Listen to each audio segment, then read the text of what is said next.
Good morning, world. Apologies if there's any wind noise. Recording this on a phone, so we haven't got the same equipment as usual. Wow. Yeah, we'll drink that later, yeah? Yeah, it looks juicy. It's a nice brown one, so it'll be sweet. Taking Poppy for a morning walk. I'm not even sure what the time is, but it might even be before 7 o'clock. Things are looking a lot cleaner down here. The guys have been out removing some of the dead trees, allowing access to the beach. So I wanted to show you how different our beach looks now from what it did before. Story's determined to carry this coconut with her. I'm sure that's going to be too heavy for a big walk, Story. We can always pick it up on the way back. Oh, they won't, baby. There's plenty of coconuts to drink. That's the one good thing. I feel like an absolute mess. We've not been able to wash properly because we don't have any running water, of course. So we've just been like throwing turbo rainwater and stuff, and it's just after this is the 7th day now, isn't it? Day 7. Day 7, yeah. I'm in my pajamas right now. I didn't even bother to look in a mirror. They're covered in like salt spray. This is like life at the moment. Far cry from the Siargao we knew. However, look at this. Still beautiful, but very different from what we knew. Look, this is the lagoon where Story and family would swim and have a look under the water, and we made some videos here. Look, it's filled with sand, completely filled with sand now. It's like a different beach, and we haven't even shown you the other way yet. So if this is full, I can only imagine what happened to Magpapunku, the rock pools that are just over that way. It's far too windy and tidy to even try and attempt to walk down there, but I bet you the famous rock pools that made Siargao kind of part of what it was, I bet you they're full up. One day when I've got the time and the battery power, I'll get the drone out and we'll see the devastation from above. Remember this place? Yeah. It's where we swim. That bit turned into the sea and that bit turned into the beach. I know, it's completely different. If you look this way though, which we're going to go to next, it actually is an improvement, I think. You can see the houses there up on the hill. We were definitely safe from the storm surge, from the waves, but look at this. All of this used to be rocky reef, and now it's a sandy beach. The landscape has completely changed. Sacha and I were saying, I wonder if this is going to affect the surf in Cloud 9 and Jacking Horse. Dogs are still alive with their energy. Poppy wasn't doing it. We haven't really been letting Poppy play with the dogs here at the moment because they've got quite bad mange, and the last thing we want is for Poppy to get another like parasite infection, or any kind of medical condition right now would be very, very bad. So all of us are trying our best to stay as healthy as we can, and you know, with limited resources. Story is still happy and drawing pictures. Big part of her personality. I love that, Story. Is that a picture of you? Yeah. Very cute.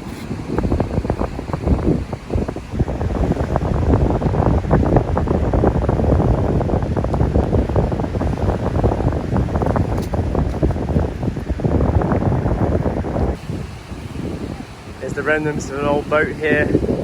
No idea who this used to belong to. I know we've been trying to keep it together emotionally to film this and to document it, but it's been very, very hard.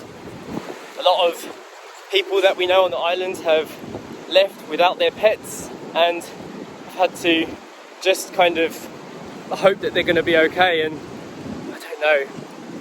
We feel very attached to Poppy, and she's a big reason why we didn't get on an emergency flight. Psychologically, we can see a difference in Poppy as well, how she behaves. She sleeps underneath the bed every night. She just is a different dog since the storm. Sacha needs a moment off of the camera right now. We've come down to the other side of the beach. This is what I wanted to show you. This used to be like a jungle pit. There were like roots and it was just a mess before, and now it's filled with sand and it's become a much longer beach.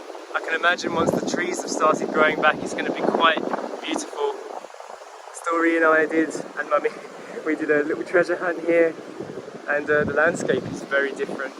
Very, very little reef compared to before, and now lots of sand.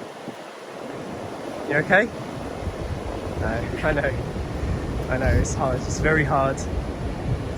Story's been doing alright, but you just don't know what the long-term effects are going to be, do you?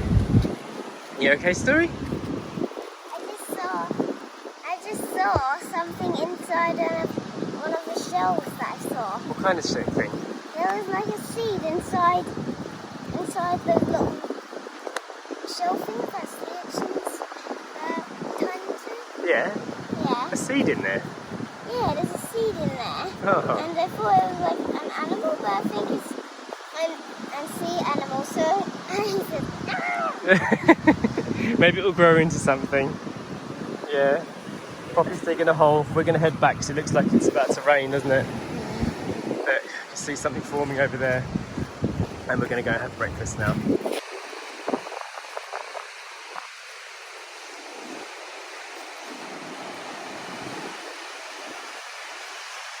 I don't think I'm going to film much more of today because we need to save the battery on the phone so that we can try and get in communication.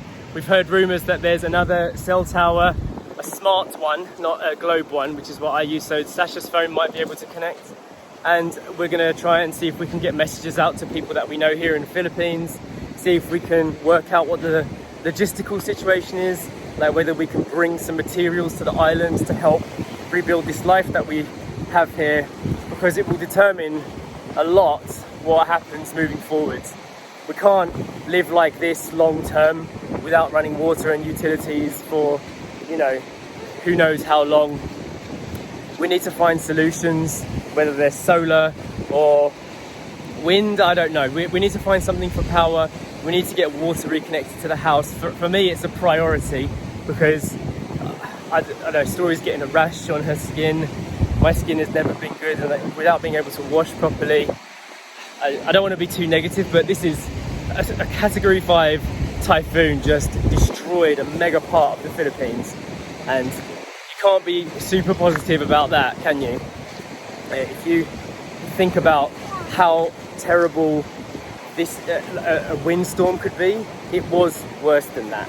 I've heard up to 260 kilometers per hour it got to, and we were only expecting 150. So that is why everyone was caught off guard. So much got destroyed. Hopefully we'll be able to get messages out to everybody who's been concerned about us. We did find out yesterday that the video that we made with Sunny actually got published in when she went to the mainland and when she went to Manila. So people have seen our faces online. We now know this, and it's given us a little bit of comfort, but it's also affected us a bit emotionally because, you know, we've seen some responses to it through trickles of information and haven't been able to actually reply in person or make any real decisions because we're in storm survival mode. So I'm going to end the video for today, and we will see you in the next one.